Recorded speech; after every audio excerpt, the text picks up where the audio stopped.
It makes me realize also how important it is for us practitioners and coaches and therapists to feel this reciprocity, that what you do is valued, and that you get so much back that keeps you going. I feel like going there again and work more with them. Yeah.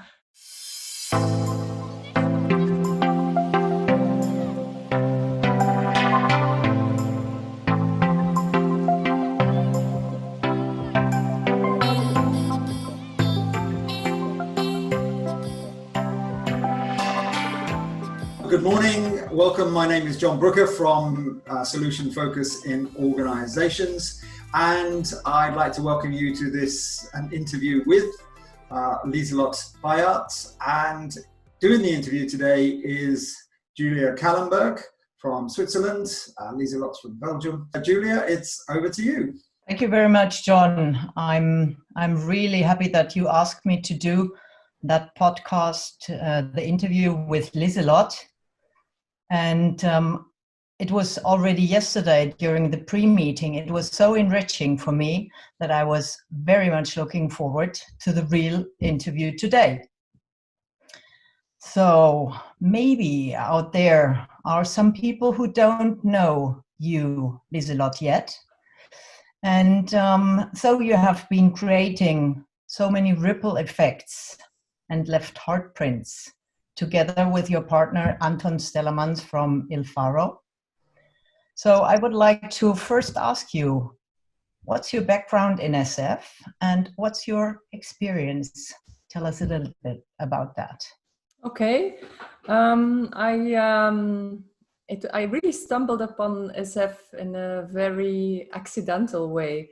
I was invited by a friend to 4 Saturdays for general practitioners given by Luc Isebaert, known by all of you, I guess, from the Korzybski Institute. And Luc was giving this training in solution focus for general practitioners. So how can you, in a very, very short time, have a useful conversation with your patients? And I was there just to give coffee and handouts and things like that. I was then working at a bank in human resources, doing assessment centers. And I was really flabbergasted when I heard Luc talking about how in a conversation you can really help people to connect with their resources, with their strengths, that you can make a change just in the conversation. So it changed my work immediately in assessments. I was not only asking what was not so good in your assessment and what were the competencies that you want to work on, but I really focused on what are you good in. And I see you have a very good score for the decision. How did you learn that? And it totally changed the conversation and the outcome. And people stepped out with a smile on their face. And so that was the beginning. It was in 95 or so. And then it even made me change my job. I thought, I don't want to be in a bank anymore and telling people what to do or not to do, or telling them about their competences. I really want to work on the development side. So I decided to become independent coach and facilitator. And from there, my job evolved. And I met Anton in 2005 or 6, and we started working together in a solution-focused way for different client organizations, and it was successful. So I haven't been doing anything else since then. So it's it's a long time already. You haven't been doing anything else, and you have created many ripple effects in many companies with different people and in many different occasions. And today we have the opportunity to talk about I think one of your most recent piece of work in Indonesia, where you introduced solution focus to a group of people there. Mm-hmm. I think it could be very interesting for our dear listeners. And I'm also very curious to know how on earth did you come up with the idea of teaching SF to young people in Indonesia? Mm-hmm. Mm-hmm. I wouldn't call it teaching SF, but of course it was the foundation of my work there was solution focus, and I want to give a little bit of context about the project. I have a good friend, Inge de Lathouwer, and she opened a hotel school in Sumba, and it's a social project. And Sumba is a very pristine, but also very poor island in eastern Indonesia. It's even in some maps it's not mentioned, so many people don't know it. They all know Bali and Java and Sulawesi and Flores and Lombok, but not Sumba. Although Sumba is bigger than Bali. It was colonized in 16th century by Western Europeans, but there's still more than 30% of the people still practice animist religion. So I visited some villages there, and it's amazing. It's a different world. It's very close to nature, a lot of community feeling, but also very, very poor. So when Inge visited the island, she was really overwhelmed by the beauty, but also saddened to see that the living conditions. So there are big families, young people, bad health system, a lot of people dying very early. And so she wanted to do something there on the island, something to do for the underprivileged people. And she saw that they have no access to relevant education. And at the same time, more and more developers are looking to the island to develop the tourism there. And she saw, oh, that could be an opportunity. If I can help them to learn skills in tourism, then they can also benefit from the tourism. She built this hotel school, inviting 60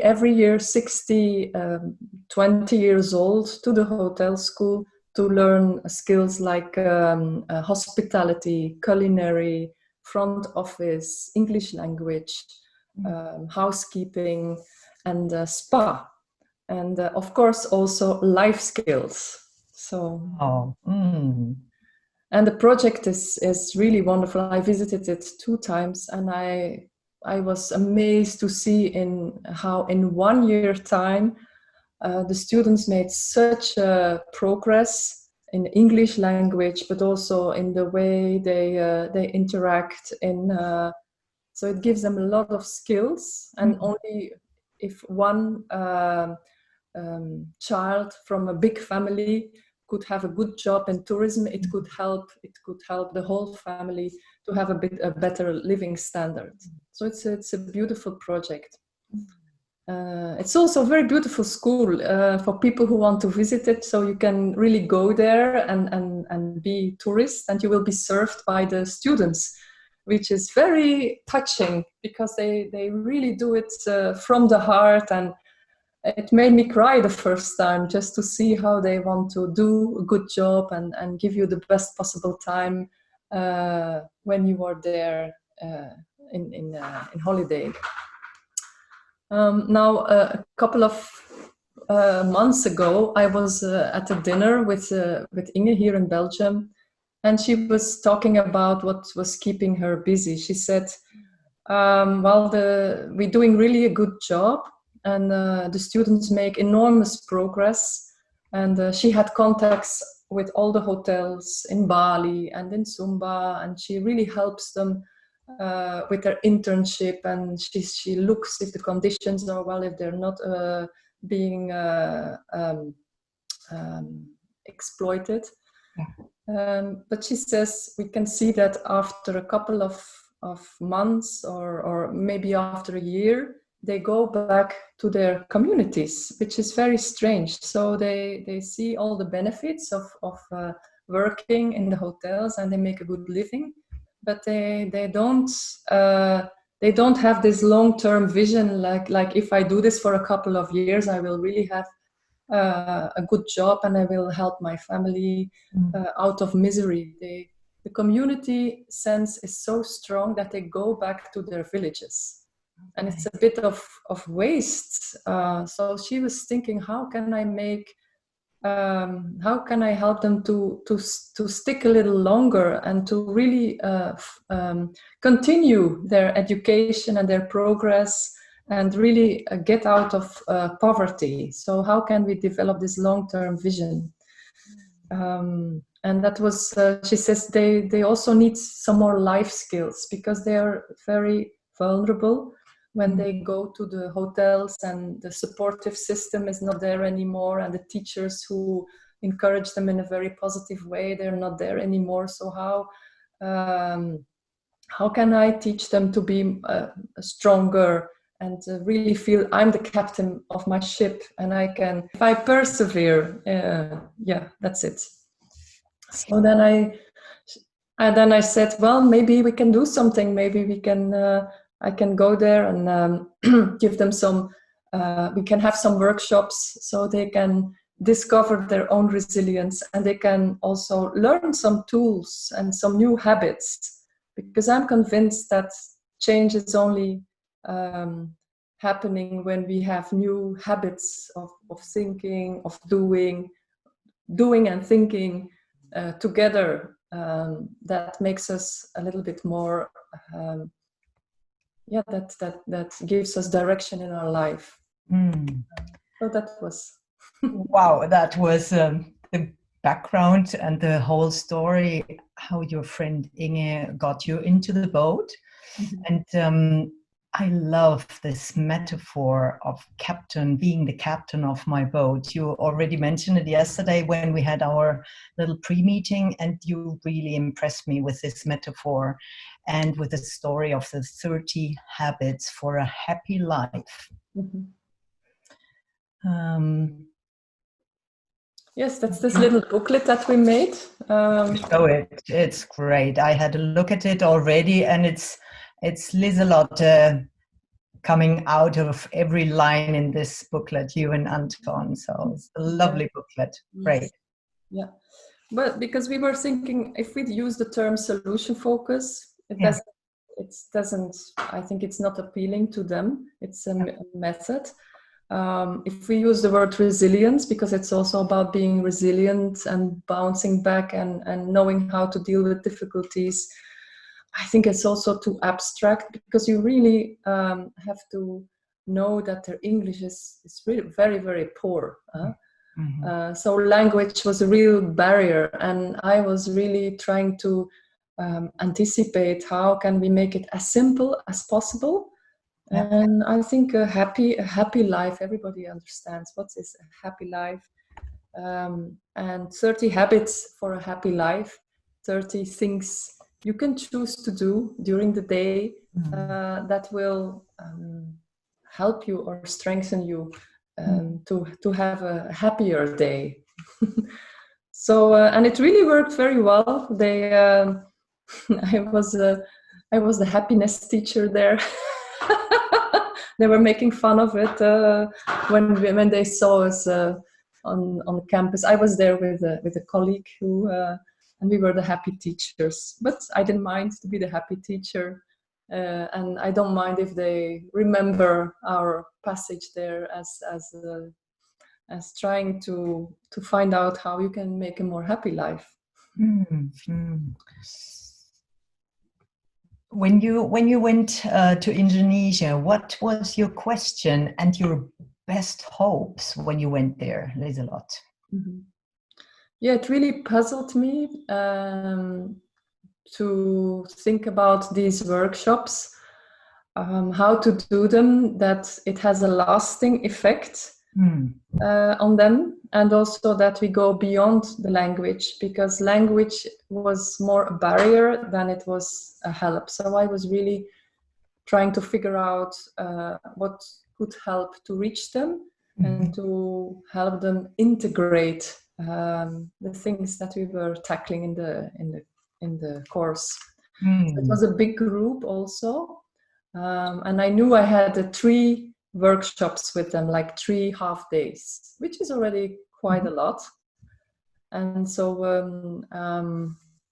we have these 30 habits, which are very simple, and they are not only cognitive. They're not only we're not only using the language, but we are also using the body, because they are very embodied people.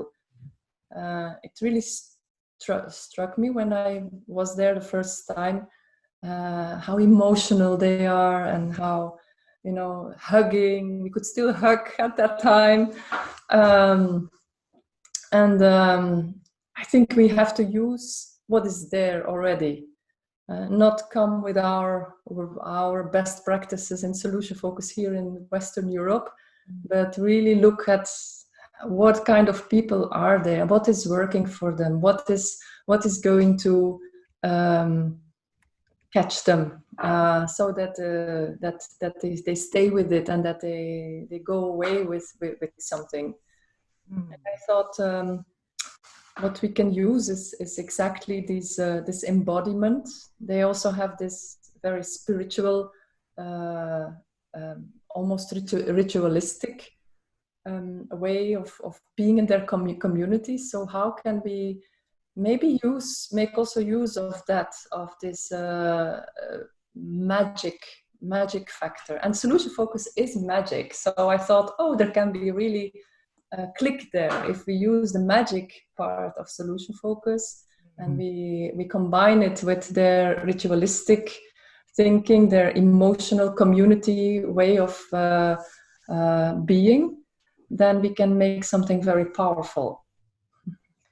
So what I learned from you is language was rather a barrier, because they have been learning English for a short while, so their English is at a, let's say, basic level still for most of them. And so you introduced and you've adapted to their skills, and also you adapted to their skills, and you also worked with the body and with the emotions. And yesterday you amazed me. You really impressed me very much with an exercise you did with them. And would you be willing to share this exercise with us today? Yes. I love it, and it gave me so much yesterday. I learned so much from it, and I'm very happy that you're sharing it now with us. Yeah. So we discovered that they are very emotional people, very, very emotional, and they can be very happy and very outgoing and enthusiastic and joyful. There's so much joy. But then they can also be so sad and so heartbroken, and they're crying, and it's very beautiful, because emotions are part of who they are, and I think it's very healthy that emotions can just be there, and that they show them and share them. But sometimes it's so overwhelming that they get stuck. And we developed, and it was the 3rd session, so we already knew them. And the 3rd session was always in the evening. So in the evening, you could hear the crickets, and it's very hot there. It was still very hot in the evening. And we were sitting together. It's always in the open air that we come together. And the fans were circling above our heads, and it makes you a little bit drowsy. And they were tired from the day. So this exercise was bonding them, and was also very, very powerful.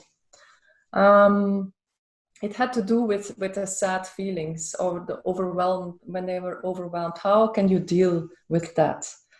So I asked first, if they share with the partner, if there was in the day maybe a moment that was difficult for them, that they felt, I don't know, something that was hindering them or was making them sad or whatever. So they shared it with a friend. And then I asked if somebody want to share it in front of the group, that we will do a little ritual with that, and that this ritual can help them when they are alone and they are somewhere in a hotel and the day was difficult, that they can do this ritual with themselves to get over it and to feel a bit stronger again. So I used some parts of constellation work and some parts of kind of process that I learned in another course. So I make a kind of mixture. That's my specialty, to make a good mixture. And I'm so happy, Liselotte, that you really shared this exercise with us, because I admire so much how you integrate different influences which come across you in your life, and then you mix it and you make the best out of it. And yes, you mix okay. I owe a lot of teachers for this, of course. So it started, I asked him, so can you tell me a little bit about today? And he said, well, and I don't ask the details. I say, just name the feelings that you're feeling now, and how you are aware of them in your body. And he says, well, I feel very angry like this, and also very, very sad about something that happened. And I say, okay, this is what happens sometimes, and it's okay to feel it. Huh? And then I say, but now you want to stop this feeling, right? And he says, yes, I want to stop it. And I say, well, you just do like this, and you say, stop. Yeah, so do it again, and all the others in the circle were doing it with us. So we say, and now we say, breathing in, and then stop. And then I say, now you are a big eagle, yeah? And you fly into the sky. So they take a deep breath in, and you fly high in the sky. And in the sky, you just look at yourself, and you see yourself, and you see, oh, there is Matthew. And there I see some sadness. I see some sadness, and I see some angriness. And he is so much more than that. So everybody was repeating, you are so much more than that. Yes, you are so much more than your sadness, and so many possibilities that are there. And then you breathe out and going back. And then I tell him, it's okay to feel sad and angry. Just touch your heart and touch your belly. Close your eyes. And you repeat after me. I breathe my sadness and my angriness with love and compassion. And then breathing in. And I let it go. And then they were repeating, I breathe my sadness and my angriness with compassion. And I let it go. So while we're doing this, a lot is already happening in the body, you know. You're not fighting an emotion, you are embracing it. And with the breath, so many things happen that also already the body feels different. Yeah? And then they step out. I invite them to step out of the position and just to ask themselves, so what do you want? What are you longing for? And I invite them back into the position. And I say, close your eyes. And you just feel in your body, what is it that you are longing for? What do you want? Just let it come in your body. And then he said, I want to feel strong when something happens like that. I want to feel strong, and I want to feel more joy, strong and joy. And I say, feel it in your body. How is it to feel strong and joyful? It's also part of you. It's already there. So feel strength and joy. And let it go through your whole body, all your cells, until into your bones, everywhere you feel the joy. And yeah.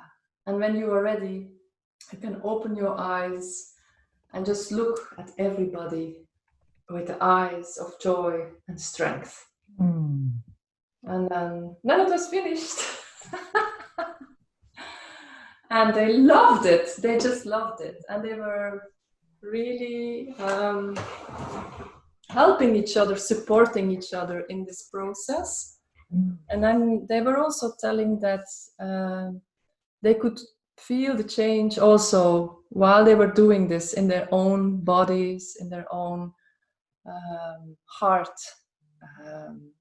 So it was a very emotional way of working with solution focus, but I don't know, there's maybe more than solution focus. But it worked very nicely. And the next day, some teachers were in the kitchen, and there was a guy there working in the kitchen. And I don't know what happened, but something happened. And he stepped out and he said, "Stop, stop."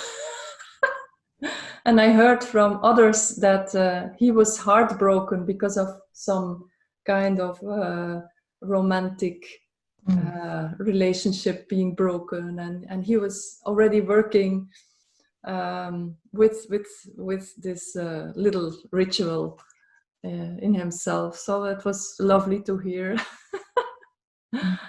Yeah, it is really so lovely and impressive to hear how you adapted what was already close to them, working with the body and rituals. yeah, and you, what I hear is you introduce something new to them, this stop it, and you ask them, so what do you want? And this is so much solution focus. What do you want instead? What are you longing for? Let it come. And I also think that accepting and acknowledging difficult emotions is also part of solution focus. Sometimes I hear people who, in my opinion, underestimate the value of recognizing and naming feelings that are difficult. Sometimes when we name it, we can tame it, Dan Siegel says. Yeah. When you feel something is not right, or you feel I don't know, there's something happened and it makes me feel awkward or it's difficult. When you take some time to find out what is it, is it restlessness, or is it angriness, or do I feel wronged? And the moment you can name it, it becomes already smaller. It's not something overwhelming that is everywhere. It's smaller, and then you can start working with it. I would be very happy if they just remember that they have so much more power than they think, and that with their the power of their imagination, thinking a little bit more long term. Can help them to make little steps already now. That's also something that worked really well, is this miracle question. When we presented we also did it in a very hypnotic way. So one person was standing behind the other, and just you could feel like somebody was talking to you, and was bringing them in this trance state. Like, just suppose that we are 3 years further and you are doing something that you really like to do, and it makes such a big difference in your life and also in the life of others. So what do you see happening? Where are you? What are you doing? What difference does it make to you and to your family? So we used all these elements that we know that are so important for them, the family and the community and the village. And they're not used to think long term. But with this miracle question, we could really invite them to think a little bit further about all the benefits that moving up in life could have, not only for them but also for their communities, to get out of poverty. And sometimes I was a little bit mixed, because I thought, who are we to tell them how to live? Because they have a lot of qualities in their life that maybe we lost, this community feeling and this living for the family. And already at the beginning, you told me that you didn't go there to tell them or to teach them how to live differently. You adapted very consciously to their situation, and you invited them to taste something new and step into something new. Yeah, and discover their own strength and power, and maybe also have an insight in how things with the body can change things in the way you think. Yeah? Feeling alive is so important. I think when we are able to feel alive, then meaning will come by itself. We don't have always to start with meaning, like what do you want and how would it be like. That's very much the work from the brain. But if we work on this feeling alive with the breath and with the movement and with the joy that they have, then the meaning is appearing from itself. The way they look at things and the way they're looking forward to things is just emerging with the aliveness.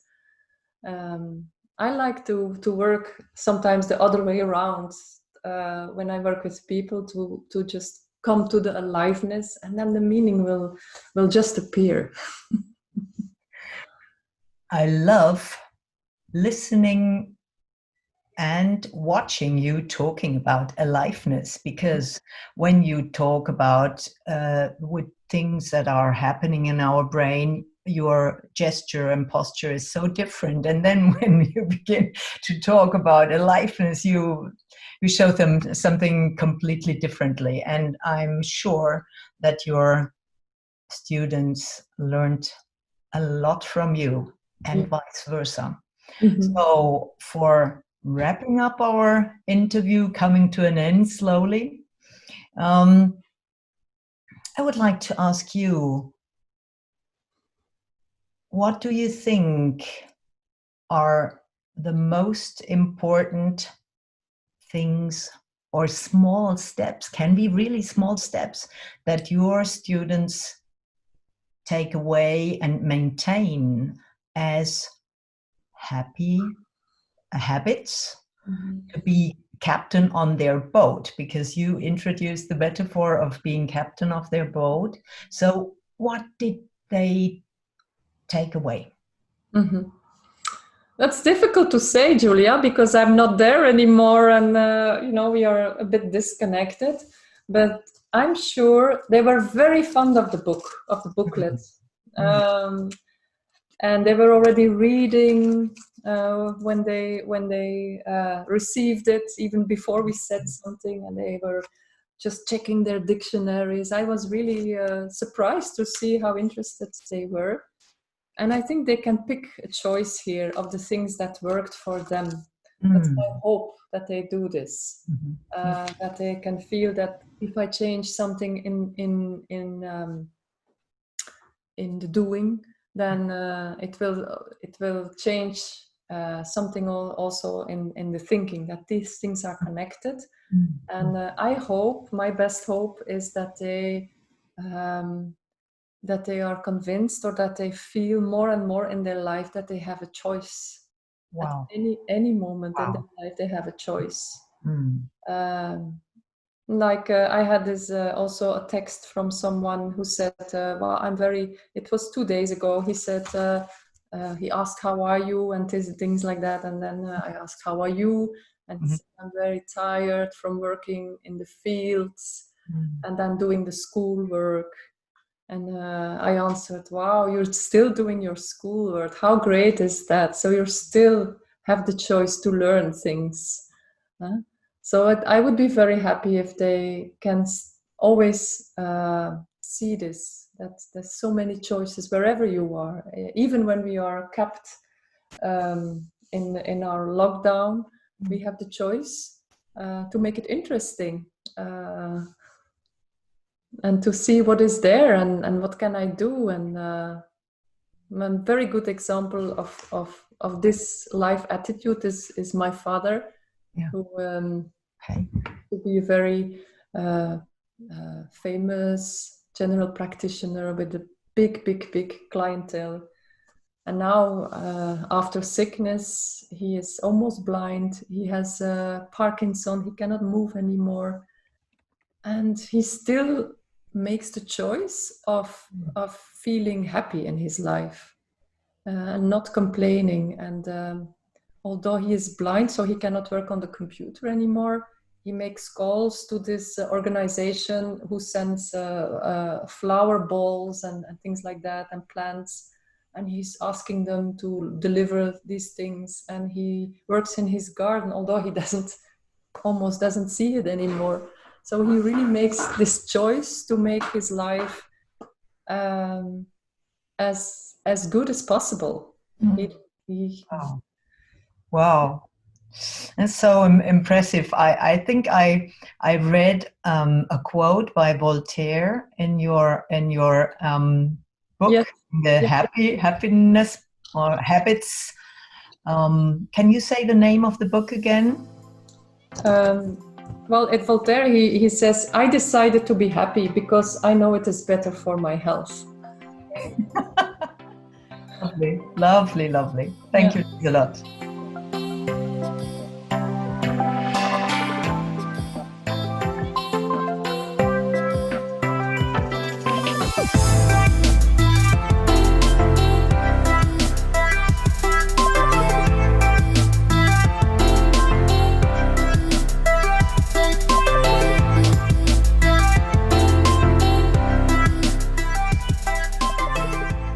I wrote down here that one habit for a happy life would be just to watch this video. So just add one more, 31 habits for a happy life. Watch this video.